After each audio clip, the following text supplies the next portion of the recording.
മഹാലക്ഷ്മി സീരിയലിൻ്റെ ഇന്നത്തെ എപ്പിസോഡിൻ്റെ പ്രമുഖ വിശേഷങ്ങളിലേക്ക് എല്ലാവർക്കും സ്വാഗതം. അങ്ങനെ നമ്മളുടെ കണ്ണൻ നടക്കുമെന്നുള്ള ആ ഒരു സത്യം പ്രതാപം മനസ്സിലാക്കുന്ന എപ്പിസോഡാണ് ഇന്ന് വരാൻ പോകുന്നത്. എന്തായാലും വാമദേവനോട് പ്രതാപം വന്നിട്ട് പറയുന്നുണ്ട്, എൻ്റെ കുഞ്ഞ് ആകെ സങ്കടത്തിലാണ്. ആ മഹാലക്ഷ്മിയും കണ്ണനും എൻ്റെ മോളോട് പ്രതികാരം ചെയ്തുകൊണ്ടിരിക്കുക. ഇനിയും അവരിത് തുടർന്നുകൊണ്ടിരുന്നാൽ ഞാൻ ഉറപ്പായിട്ടും അവരെ രണ്ടുപേരെയും കൊല്ലുമെന്ന് പറയുമ്പോൾ വാമദേവൻ പറയുന്നുണ്ട്, എൻ്റെ പൊന്ന് പ്രതാപ, നീ എടുത്ത് ചാടി ഒന്നും ചെയ്യരുത്. എന്തായാലും അവൾ വീട്ടുജോലിയല്ലേ ചെയ്യണേ, വേറെ പണികളൊന്നും അല്ലല്ലോ, അവളത് പഠിക്കേണ്ടതല്ലേ. അങ്ങനെയൊന്നും പറ്റില്ല. എൻ്റെ മോൾ ഇന്ന് വരെ ഒരു പണിയും ചെയ്തിട്ടില്ല. ഇനിയിപ്പോൾ കമലേശ്വരത്ത് പണി ചെയ്യാൻ ആളില്ലാന്നുണ്ടെങ്കിൽ ശമ്പളത്തിന് ഞാനൊരാളെ വെച്ച് കൊടുക്കാം, എന്നാലും എൻ്റെ കുഞ്ഞിനെ അവിടെ ഇട്ട് കഷ്ടപ്പെടുത്താൻ പറ്റില്ല. അന്നേരം വാമദേവൻ പറയുന്നുണ്ട്, അതിന് നമ്മളിപ്പോൾ എന്ത് ചെയ്യാനാ പ്രതാപമെന്ന് ചോദിക്കുമ്പോൾ, ഇനിയിപ്പോൾ ഞാൻ ജയിലിലേക്ക് പോയാലും വേണ്ടില്ല, രണ്ടെണ്ണത്തിനെയും കൂടിയും തീർത്ത് കളഞ്ഞിട്ട് ആ രണ്ട് ശിക്ഷയും കൂടി ഞാൻ ഒരുമിച്ച് അനുഭവിച്ചോളാം. പിന്നെ ഒരു കാര്യം, ഞാൻ ജയിലിലേക്ക് പോവുകയാണെങ്കിൽ കൂടെ വാമേട്ടനും ഉണ്ടാവുമെന്ന്. അത് കേട്ടതും വാമദേവനക്ക് നല്ല പേടിയാവുന്നുണ്ട്. എന്നിട്ട് വാമദേവൻ പറയുന്നുണ്ട്, എന്തിനും നമുക്ക് സാവകാശം വേണം പ്രതാപ, എന്തായാലും ആലോചിച്ചൊരു തീരുമാനത്തിലെത്തണം. നീ എടുത്തു ചാടി ഇപ്പോൾ ഒന്നും ചെയ്യരുതെന്ന് പറയുമ്പം ഇനി എനിക്കൊന്നും ആലോചിക്കാനില്ല. എന്തായാലും എൻ്റെ കുഞ്ഞിനെ ഇനിയും സങ്കടപ്പെടുത്തിയ രണ്ടെണ്ണത്തിനെ ഞാൻ ഇല്ലാണ്ടാക്കുമെന്നും പറഞ്ഞ് ദേഷ്യപ്പെട്ട് പ്രതാപം പോകുന്നുണ്ട്. പ്രതാപം പോയി കഴിഞ്ഞതും വാമദേവനാണെങ്കിൽ ആകെ ധർമ്മസങ്കടത്തിലാവുന്നുണ്ട്. പിന്നീട് കാണിക്കുന്നത് നമ്മളുടെ സീമന്തിനിയുടെ അടുത്തേക്ക് വാമദേവൻ ചെല്ലാണ്. എന്നിട്ട് പറയുന്നുണ്ട്, എടി സീമന്തിനി, ആകെ പ്രശ്നമായി. എന്ത് പ്രശ്നമാണെന്ന് ചോദിക്കുമ്പം, അതല്ല കർണേനെ ആ മഹാലക്ഷ്മി അവിടെ ഇട്ട് ജോലി എടുപ്പിക്കുമെന്നും പറഞ്ഞ് പ്രതാപം പരാതിയും പറഞ്ഞുകൊണ്ട് വന്നിരുന്നു എന്ന് പറയുമ്പം ഈ സീമന്തിനി പറയുന്നുണ്ട്, അതെന്നോട് ദുർഗയും പറഞ്ഞിരുന്നു. ഇപ്പോൾ അവിടുത്തെ ജോലി എല്ലാം ചെയ്യണത് കരുണ്യ. അതെന്തുകൊണ്ടാണ് അവൾ അങ്ങനെ ചെയ്യണേന്ന് അവർക്കറിയില്ല. അവർക്ക് ചെറിയ സംശയങ്ങളൊക്കെ ഉണ്ട്. പക്ഷേ നമുക്ക് പറയാൻ പറ്റില്ലല്ലോ കാരണം എന്താണെന്ന്. നമ്മളത് പറഞ്ഞാൽ ആകെ പ്രശ്നമാവൂലേ, അതുകൊണ്ട് ഞാനൊന്നും പറയാൻ പോയില്ല. ഇനിയിപ്പോൾ എന്ത് ചെയ്യുമെന്ന് ചോദിക്കുമ്പം നമ്മളിനി എന്ത് ചെയ്യാനാ. എന്തായാലും ആ പ്രതാപൻ്റെ മോളെ അവരവിടെ ഇട്ട് നക്ഷത്രം എണ്ണിച്ചുകൊണ്ടിരിക്കുകയാണ്. ഈ സമയത്താണ് കരുണയുടെ ഫോൺ വരുന്നത്. വാമദേവൻ ഫോണെടുത്ത് നോക്കിയിട്ട്, ഇതാ കരുണയാണല്ലോ, അവളെന്തിനിപ്പോൾ ഇങ്ങോട്ട് വിളിക്കണേ, ഇനിയിപ്പോൾ പൈസ ചോദിച്ച് വിളിക്കണേ ആയിരിക്കും മാമേട്ടാന്ന് പറയണു. അന്നേരം വാമദേവൻ പറയുന്നുണ്ട്, അവൾക്ക് പൈസ എവിടെ നിന്ന് കൊടുക്കാനാ, എൻ്റെ കയ്യിൽ പൈസയൊന്നും ഇല്ലല്ലോ. എന്തായാലും ഫോൺ എടുക്കാമെന്ന് പറഞ്ഞ് ഫോൺ എടുത്തിട്ട് വളരെ സ്നേഹത്തോടു കൂടി, എന്താ കരുണ മോളേന്ന് ചോദിക്കുമ്പം, ആ കരുണമോൾ തന്നെയാണ്, ഇവിടെ ഞാൻ ഒരു കരുണയില്ലാതെ കിടന്ന് കഷ്ടപ്പെട്ടുകൊണ്ടിരിക്കുക. നിങ്ങൾ ഒറ്റ ഒരുത്തൻ കാരണം എനിക്ക് ഈ അവസ്ഥ വന്നേ. എന്തായാലും എനിക്കിവിടെ കിടന്ന് ഇങ്ങനെ കഷ്ടപ്പെടാനൊന്നും പറ്റില്ല. ആ സമയത്ത് വാമദേവൻ പറയുന്നുണ്ട്, അതിന് ഞാൻ എന്ത് ചെയ്യാനാ മോളെ, മോളുടെ അച്ഛൻ എന്നെ കാണാൻ വന്നിരുന്നു. അച്ഛൻ ഒരുപാട് സങ്കടം പറയുകയും പരാതി പറയുകയൊക്കെ ചെയ്തു. എനിക്കൊന്നും ചെയ്യാൻ പറ്റില്ല എന്ന് പറയുമ്പം, എന്ത് ചെയ്താലും വേണ്ടില്ല, ഇതിനൊരു പരിഹാരം എത്രയും പെട്ടെന്ന് കണ്ടെത്തണം.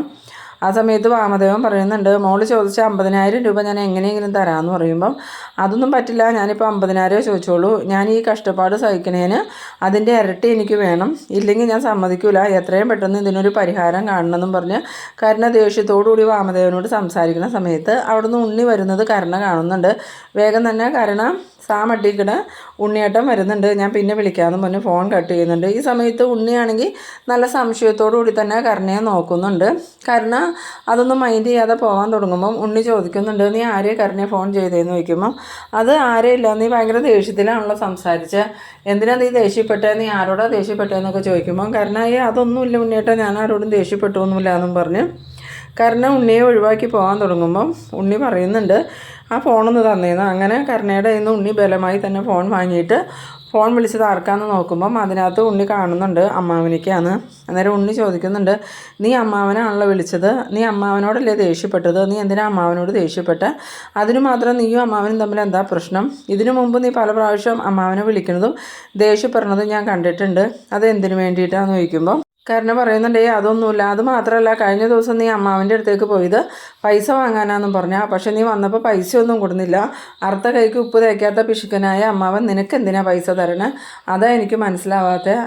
അന്നേരം കരുണ പറയുന്നുണ്ട്, നിങ്ങൾ വലിയ CID പണി നടത്തണവനല്ലേ, ഇതും നിങ്ങൾ കണ്ടുപിടിക്കുക, എന്തായാലും എൻ്റെ വായിൽ നിന്ന് ഇത് കേൾക്കാനൊന്നും പോണില്ല എന്ന്. പിന്നീട് ഉണ്ണി പറയുന്നുണ്ട്, നിനക്ക് എന്തൊക്കെയോ മാറ്റങ്ങളുണ്ട്, അത് ഞാൻ കുറച്ച് ദിവസമായി ശ്രദ്ധിക്കണു, അല്ലെങ്കിൽ പിന്നെ നീ നിൻ്റെ ഏടത്തി പറയണ പോലെ ഇവിടുത്തെ ജോലികളൊന്നും എടുക്കില്ല. ഇതിനു മുമ്പ് നിന്നോട് ഞാൻ എന്തെങ്കിലും പറയുമ്പം എനിക്ക് ഇതിൻ്റെ ഒന്നും ആവശ്യമില്ല, എൻ്റെ വീട്ടിൽ ഇഷ്ടംപോലെ സമ്പത്തുണ്ടെന്നാണ് നീ പറഞ്ഞുകൊണ്ടിരുന്നത്, ഇപ്പോൾ പക്ഷെ നീ അങ്ങനെയൊന്നും പറയണില്ല എന്ന് പറയുമ്പം, അതെന്താ, അതും പ്രശ്നമാണോ, ഇനിയിപ്പോൾ നമ്മൾ ഒറ്റയ്ക്ക് ജീവിച്ചിട്ടുണ്ടെങ്കിലും ഞാൻ നിങ്ങൾക്കുള്ള ഭക്ഷണമൊക്കെ ഉണ്ടാക്കി തരണ്ടേ, അപ്പോൾ നിങ്ങൾ അടുക്കളയിൽ കയറുമൊന്നുമില്ലല്ലോ, അതുകൊണ്ടൊന്ന് ശീലമായിക്കോട്ടെ എന്ന് വിചാരിച്ചാൽ ഞാനിപ്പോൾ ഇതെല്ലാം ചെയ്യണേന്ന്. അന്നേരം ഉണ്ണി പറയുന്നുണ്ട്, എനിക്കിതൊന്നും വിശ്വസിക്കാൻ പറ്റണില്ല. ഇതിൻ്റെ പിന്നിൽ എന്തോ തക്കതായ കാരണമുണ്ട്. ഒന്നിലെ നിൻ്റെ ഏടത്തിയും കണ്ണേട്ടനും കൂടി നിന്നെ എന്തോ പറഞ്ഞ് ബ്ലാക്ക് മെയിൽ ചെയ്യുന്നുണ്ടെന്ന് പറയുമ്പം കരുണ പറയുന്നുണ്ട്, എന്നെ ആരും ബ്ലാക്ക് മെയിൽ ചെയ്യണമൊന്നുമില്ല. ആ സമയത്ത് ഉണ്ണി വീണ്ടും പറയുന്നുണ്ട്, ഇതൊന്നും ഞാൻ വിശ്വസിക്കില്ല. എന്തോ തക്കതായ കാരണമില്ലാതെ നീ ഇങ്ങനെ ഇവിടെ കിടന്ന് കഷ്ടപ്പെട്ട് പണിയെടുക്കുകയൊന്നുമില്ല. ആ സമയം കരുണ പറയുന്നുണ്ട്, എനിക്ക് നിങ്ങളോടൊന്നും പറയാനില്ല, ഞാൻ പോകുകയെന്ന് പറഞ്ഞുകൊണ്ട് അങ്ങോട്ട് പോകുന്നുണ്ട്. പിന്നീട് കാണിക്കുന്നത് നമ്മളുടെ കണ്ണനാണെങ്കിൽ റെഡിയായി വരുന്ന സമയത്ത് കൂടെ മഹാലക്ഷ്മി ഉണ്ട്. അപ്പോൾ മഹാലക്ഷ്മിയോട് കണ്ണൻ ചോദിക്കുന്നുണ്ട്, താൻ അമ്പലത്തിലേക്ക് വരുമെന്ന് കരുതിയ ഞാൻ അമ്പലത്തിലേക്ക് പോകാൻ റെഡിയായത്. അതല്ല കണ്ണേട്ട, 7-ാം മാസം കഴിഞ്ഞാൽ പിന്നെ അമ്പലത്തിൽ പോകാൻ പാടില്ല, അതുകൊണ്ടാണ് ഞാൻ വരാത്തത്. എന്തായാലും കണ്ണേട്ടൻ ആ അമ്പലത്തിൽ പോയിട്ട് തിരുമേനിയെ കണ്ട് എല്ലാ വഴിപാടും നടത്തണം കേട്ടോ. പിന്നെ എനിക്കൊരാഗ്രഹമുണ്ട്, കുഞ്ഞുണ്ടായി കഴിഞ്ഞാൽ കുഞ്ഞിൻ്റെ ചോറൂണ് ആ അമ്പലത്തിൽ വെച്ച് നടത്തണം. അന്നേരം കണ്ണൻ പറയുന്നുണ്ട്, അത് താൻ മനസ്സിൽ വിചാരിച്ചതല്ലേ, ഇനിയിപ്പോൾ അത് അങ്ങനെ തന്നെ നടത്താം. ഈ സമയം നമ്മളുടെ കരുണയാണെങ്കിൽ സ്റ്റെയറിൽ നിന്ന് ഇവർ പറയണതെല്ലാം കേൾക്കുന്നുണ്ട്. പിന്നീട് കണ്ണൻ തിരിഞ്ഞു നോക്കിയതും കരുണ മേളിലോട്ട് ഓടിപ്പോകുന്നുണ്ട്. കണ്ണനും മഹാലക്ഷ്മിയും കരുണേനെ കാണണമൊന്നുമില്ല. പിന്നീട് മഹാലക്ഷ്മി പറയുന്നുണ്ട്, എന്തായാലും കണ്ണേട്ടൻ ഒറ്റയ്ക്കല്ലല്ലോ, അനന്തുവേട്ടൻ്റെ കൂടെയല്ലേ പോണേന്ന് ചോദിക്കുമ്പോൾ അനന്തുവിൻ്റെ വീട്ടിൽ ചെന്ന് അനന്തുവിനെ വിളിച്ചുകൊണ്ട് വേണം അമ്പലത്തിലേക്ക് പോകാൻ. ഞാൻ ഒരുപാട് വഴിപാടുകളൊക്കെ നേർന്നിട്ടുണ്ട്, അതൊക്കെ ഞാൻ കണ്ണേട്ടനോട് പറഞ്ഞത് കൃത്യമായിട്ട് അവിടെ ചെന്ന് ചെയ്യണോട്ടോ കണ്ണേട്ടാന്ന് പറയുമ്പം അതെല്ലാം ഞാൻ ചെയ്തോളാം, താൻ അതൊന്നും ഓർത്ത് ടെൻഷൻ ആവണ്ട, എന്തായാലും ഞാൻ പോയി വരാമെന്നും പറഞ്ഞ് കണ്ണനും അങ്ങോട്ട് പോകുന്നുണ്ട്. അത് കഴിഞ്ഞ് മഹാലക്ഷ്മി ഇങ്ങോട്ട് തിരിഞ്ഞു വന്നതും ഈ കരുണ സ്റ്റെയറിൽ നിൽക്കണ കാണുമ്പോൾ മഹാലക്ഷ്മി ചോദിക്കുന്നുണ്ട്, നീ ഇവിടെ നിൽക്കണ്ടായിരുന്നോ, ഞാനും കണ്ണേട്ടനും സംസാരിച്ചതൊക്കെ നീ കേട്ടോ എന്ന് ചോദിക്കുമ്പം ഇല്ല ലക്ഷ്മി, ഞാനിപ്പോൾ ഇങ്ങോട്ട് വന്നേ ഉള്ളൂ എന്ന് പറയണു. അന്നേരം മഹാലക്ഷ്മി പറയുന്നുണ്ട്, ഇനിയിപ്പോൾ നീ കേട്ടാലും പ്രശ്നമൊന്നുമില്ല, നീ കേൾക്കാൻ പാടില്ലാത്ത ഒരു കാര്യവും ഞാനും കണ്ണേട്ടനുമായിട്ട് സംസാരിച്ചിട്ടില്ല എന്ന്. പിന്നീട് കാണിക്കുന്നത് നമ്മളുടെ പ്രതാപനെയും പ്രതാപൻ്റെ അമ്മേനെയാണ്.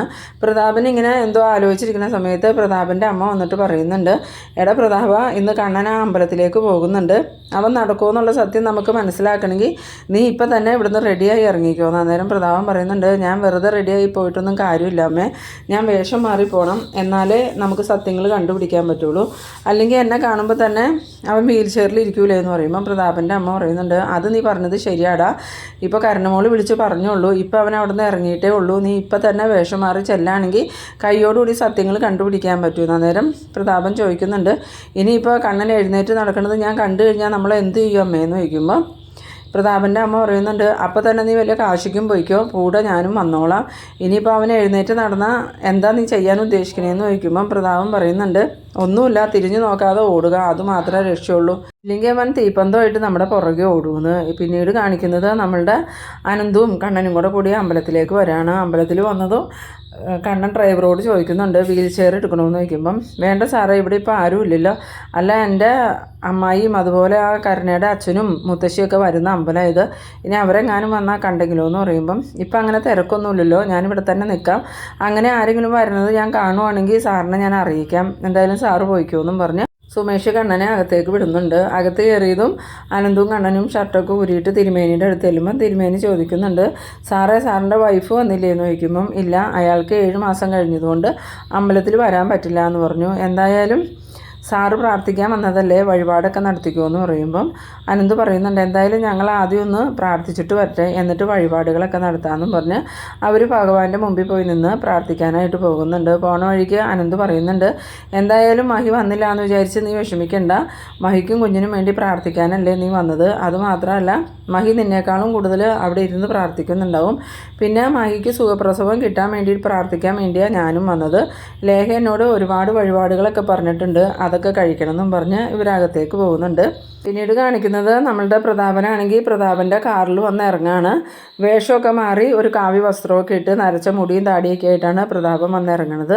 പെട്ടെന്നൊന്നും പ്രതാപനെ കണ്ട ആർക്കും മനസ്സിലാവില്ല. അതുകൊണ്ട് തന്നെ പ്രതാപൻ മുന്നോട്ട് നടക്കുമ്പോൾ നമ്മളുടെ സുമേഷ് അവിടെ നിൽക്കുന്നുണ്ടെങ്കിലും പ്രതാപനെ കണ്ടിട്ട് സുമേഷിന് മനസ്സിലാവണില്ല.